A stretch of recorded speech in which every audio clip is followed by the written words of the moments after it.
আসসালামু আলাইকুম প্রিয় ভিউয়ার্স, সুপ্রিয় শিক্ষার্থী, সম্মানিত অভিভাবক। আশা করছি আপনারা সবাই ভালো আছেন। আমিও আল্লাহর রহমতে এবং আপনাদের দয়ায় ভালো আছি, আলহামদুলিল্লাহ। আজকে আমি প্রিয় ভিউয়ার্স, সুপ্রিয় শিক্ষার্থী, সম্মানিত অভিভাবক, অনলাইন ক্লাসে টেন্স বিষয়ে ফিউচার ইনডিফিনিট টেন্স নিয়ে আলোচনা করব। আশা করছি সবাই ক্লাসের সাথে থাকবেন, অবশ্যই কাজে আসবেন। কথা না বাড়িয়ে আজকে ক্লাসে অ্যাটেন্ড করি। Let's go.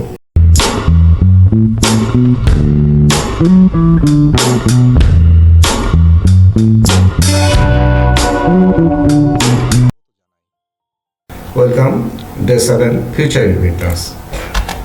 আজকের আলোচনার বিষয় ফিউচার ইনডিফিনিট। সাবজেক্ট বা কর্তার কাজ ভবিষ্যৎকালে সাধারণভাবে সম্পন্ন হবে বোঝালে তাকে ফিউচার ইনডিফিনিট বলে বা সাধারণ ভবিষ্যৎকাল বলে। আমরা আরেকবার লক্ষ্য করছি, সাবজেক্ট বা কর্তার কাজ ভবিষ্যৎকালে সাধারণভাবে সম্পন্ন হবে এমন বোঝালে তাকে ফিউচার ইনডিফিনিট টেন্স বা সাধারণ ভবিষ্যৎকাল বলে। চেনার উপায়, এখানে বাংলা ক্রিয়াপদের শেষে ব, বেন, বি ইত্যাদি চিহ্ন থাকবে। এই চিহ্নগুলো থাকবে ব, বে, বিন বা বে থাকবে। আর ইংরেজি করার সময় সাবজেক্ট পর শ্যাল বা উইল, মূল ভার্ব প্রেজেন্ট ফর্ম, তারপর অবজেক্ট, তারপর এক্সটেনশন। বাক্যে অবজেক্ট থাকলে ব্যবহার হবে, এক্সটেনশন থাকলে ব্যবহার হবে। কোনো বাক্যে অবজেক্ট এক্সটেনশন উভয় থাকতে পারে, কোনো বাক্যে শুধু অবজেক্ট, কোনো বাক্যে শুধু এক্সটেনশন, কোনো বাক্যে অবজেক্ট বা এক্সটেনশন কোনোটাও নাও থাকতে পারে। আর সাবজেক্টের পর শ্যাল বা উইল হবে আর মূল ভার্ব প্রেজেন্ট ফর্ম হবে। সাবজেক্ট যখন সিঙ্গুলার নাম্বার থাকবে, ফার্স্ট পারসন সিঙ্গুলার নাম্বার, অথবা ফার্স্ট পারসন পুরো নাম্বার থাকবে, তখন শুধুমাত্র আমরা শ্যাল ব্যবহার করব। আর অন্যান্য সাবজেক্টের ক্ষেত্রে আমরা উইল ব্যবহার করব। এক্সাম্পল, আমি ভাত খাবো। এখানে লক্ষ্য করে দেখি ক্রিয়াপদ খাবো, এখানে ব আছে। যদি চলিত ভাষা থাকতো, সাধু ভাষা থাকতো, খাইবো থাকতো, এখানে খাইবো থাকতো। খাইবো লিখলেও এখানে ব শেষে থাকছে।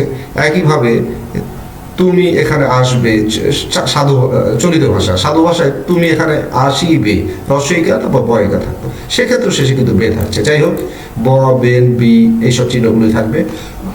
প্রথম উদাহরণ আবার লক্ষ্য করি, আমি ভাত খাবো, subject I, first person singular number, এই জন্য শ্যাল ব্যবহার হলো। আবার লক্ষ্য করি, এই যে লেখা আছে সাবজেক্ট যদি ফার্স্ট পারসন সিঙ্গুলার নাম্বার হয় তখন শ্যাল হবে, তাই আমি শ্যাল লিখলাম। তারপর লেখা আছে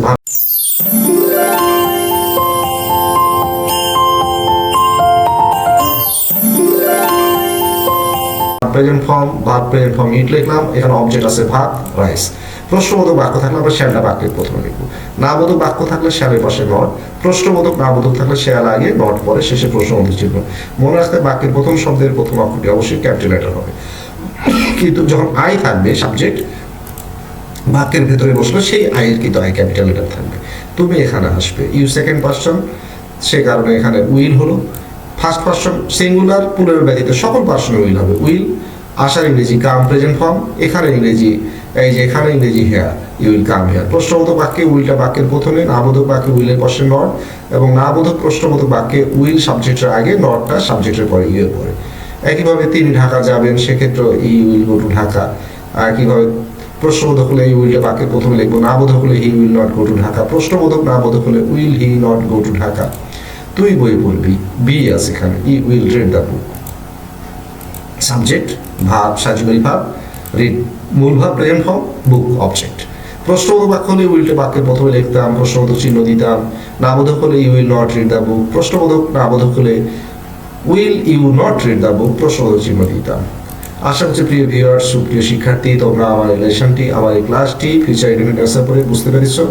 আমি ইনশাল্লাহ রমজান মাসে আল্লাহ চাইলে সকল টেন্স এবং বেসিক যে গ্রামার বেস লেভেলের সেগুলো আলোচনা করার চেষ্টা করবো। সেই সাথে ষষ্ঠ থেকে দশম শ্রেণী প্রাক নির্বাচনী এবং অর্ধবার্ষিক পরীক্ষার যে সিলেবাসে ইংরেজি এসে টাইপ আইটেমগুলো আছে, letter, dialogue, story, composition, paragraph ইত্যাদি লেসন এর ভিডিও আমরা ইউটিউবে আপলোড করব। সেই সাথে পিডিএফ ফাইল আমার যে হোয়াটসঅ্যাপ গ্রুপ আছে সেখানে দিব। এখানে যে কেউ চাইলেই অ্যাড হতে পারো, সেক্ষেত্রে আমাকে মেসেজ করতে হবে। সবাইকে আবারও ধন্যবাদ জানিয়ে আজকের মতো বিদায় নিচ্ছি। আল্লাহ হাফেজ। প্রিয় ভিউয়ার্স, সুপ্রিয় শিক্ষার্থী ও সম্মানিত অভিভাবক, যদি ক্লাসটি ভালো লাগে তাহলে ভিডিওটি লাইক, পজিটিভ কমেন্ট এবং ভিডিওটি শেয়ার করে আমার পাশে থাকবে। ইনশাল্লাহ আগামীতে অতি শীঘ্রই আপনাদের জন্য অতি প্রয়োজনীয় কোনো ভিডিও নিয়ে আবারও উপস্থিত হব। সে পর্যন্ত সবাই ভালো থাকবেন, অন্যকেও ভালো রাখবেন। আল্লাহ হাফেজ।